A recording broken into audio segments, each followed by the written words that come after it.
Vocês aí impossíveis do outro lado podem não acreditar, mas antes do Stan Lee se tornar uma lenda e o criador dos mais populares super-heróis dos quadrinhos, o que ele queria mais era pedir demissão da Marvel Comics. Já deixa o seu curtir, se não é inscrito não perde mais tempo, já dê aquele joinha, porque neste Prata da Casa eu vou falar como o Stan Lee, antes de se tornar a lenda, o que ele queria mais era pegar a sua capa e voar por novos caminhos. Mas isso eu só vou falar depois da vinheta.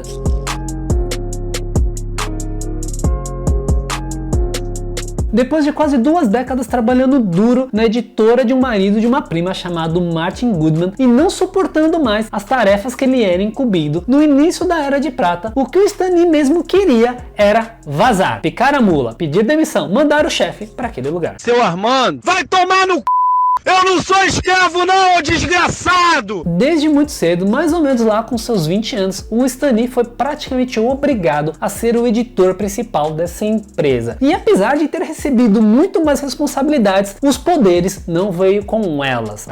Ele viu muitos dos seus amigos serem demitidos e quando Martin Goodman resolvia fazer um corte na equipe, quem tinha que dar a notícia era o Stan Lee. Além do trabalho como editor, o Stan Lee também era responsável por escrever algumas pequenas histórias para serem enxertadas nas variadas revistas. E por sorte, ou não, ele nunca se aventurou a desenhar, porque talvez se ele fizesse lá alguns rabiscos, o Martin Goodman, se bobear, deixava ele como desenhista também. E isso é um fato curioso. O fato do Stan Lee nunca desenhar é que ele fez o seu famoso método e polêmico método que a gente vai falar daqui a pouquinho. E no início da década de 50, o editor da distinta concorrência, Julius Schwartz, se tornou líder de vendas ao iniciar uma empreitada fantástica. Ele reformulou seus personagens, começando pelo Flash, o que deu início à Era de Prata, e terminou somente quando ele colocou todos os seus super-heróis, reformulados ou não, em uma única revista, dando início à Liga da Justiça. O que aconteceu em seguida é que Goodman ficou praticamente louco e incumbiu Stan Lee de fazer a mesma coisa. Porém, Stan Lee tinha um probleminha, ele não tinha personagens para reformular, ou melhor, ele até tinha, só que ninguém se importava, ou seja, ele teria que começar tudo do zero e rápido. E é óbvio que o Goodman deu esse servicinho para o Stan Lee, que já estava de saco cheio daquela vidinha que ele estava tendo. Problemas à vista.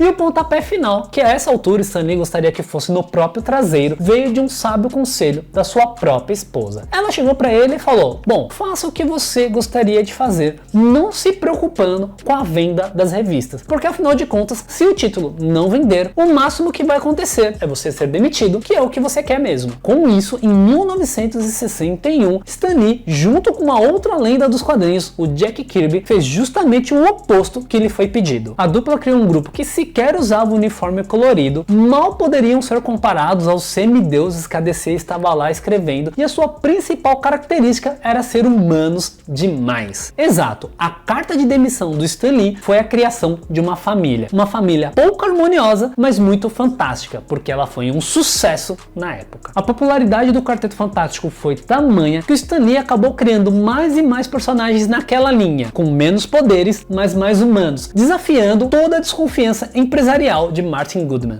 E lembra que a principal missão do Stan Lee era criar algo que concorresse com a Liga da Justiça? Pois bem, o Stan Lee criou os Vingadores e ainda de quebra trouxe 2 personagens que estavam esquecidos da Marvel, que foi o Capitão América e o Namor. E cada vez mais evidente dentro da editora, o polivalente Stan Lee criou seu método polêmico. Ele apenas conversava com os autores sobre seus conceitos e ideias para novas aventuras e cabiam a eles assimilarem tudo isso e escreverem uma história propriamente dita, com começo, meio e fim. Mas com isso, o Stan Lee poderia fazer várias revistas ao mesmo tempo. Esse método fez com que o nome do Stan Lee fosse estampado em praticamente todas as histórias da época. E não se sabe até que ponto o Stan Lee mesmo interferiu na história. E mesmo se o desenhista resolvesse mudar tudo que o Stan Lee falou, mesmo assim o nome do velhinho era acreditado na história. E em 1972, o Stan Lee já estava cheio de palestras para dar, entrevistas para conceder e frases otimistas aí para falar para todos todos os cantos. Com isso, ele se aposentou da carreira de escritor de quadrinhos das revistas do Quarteto Fantástico e Homem-Aranha. Na sequência, apenas aparecia o nome do Stan Lee num vistoso Stan Lee apresenta em praticamente todas as histórias da Marvel. E apesar disso, ele foi se afastando cada vez mais dos escritórios da editora, tornando-se assim apenas o publisher. Ou seja, ele acabou virando o que o Martin Goodman foi no começo da Era de Prata. E tal qual um cometa que passou pela Era de Prata, o Stan Lee se afastou cada vez mais do universo que ele criou, se tornando apenas uma existência, um nome cuja Marvel insistia em ligar nas suas histórias para que ela criasse uma espécie de lenda. Sorte do destino ou não, o fato mais notório dessa lenda foi um dia ter planejado ter acabado com a sua carreira, que até então era pífia. Não só ele falhou na missão de pedir demissão de forma pouco heróica, como também a sua carreira, formada por milhares e milhares de personagens, o perseguiu muito além da sua aposentadoria. E você aí do outro lado não pode falhar na missão de curtir, compartilhar, se inscrever no canal e ativar aquele sino amigo para receber as notificações das novidades aqui do canal do Impulso HQ. E deixa aqui nos comentários, fala pra mim, vai, não seja tímido, escreve aí, Stan Lee era essa lenda toda mesmo que todo mundo fala, ou o seu polêmico método fez ele ganhar uma popularidade que ele nem merecia? Adoro ler as tretinhas aqui nos comentários e é claro que eu adoro responder. Então vamos lá, escreve aí e até um próximo vídeo. Até mais.